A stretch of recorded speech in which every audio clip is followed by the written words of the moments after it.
দেখাচ্ছি, মানে নতুন একটা খাবার দেখাচ্ছি।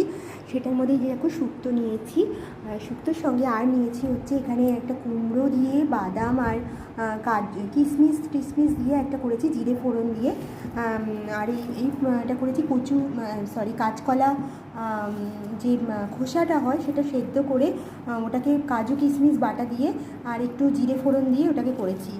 জিরে ফোড়ন দিইনি, এটার মধ্যে কালো জিরে ফোড়ন দিয়েছি। এটার মধ্যে কালো জিরে ফোড়ন দিয়ে কাজু কিশমিশ বাটা দিয়ে এটাকে করেছি। আর কাঁচা লঙ্কা কুচনো দিয়েছিলাম, আর ফোড়নে একটু তেজপাতা, জিরে, তেজপাতা, শুকনো লঙ্কা।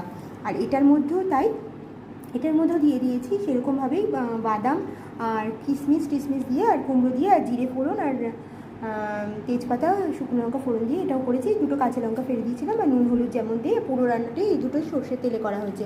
আর এটা তো ডাল আর ডিমের ডালনা করেছিলাম।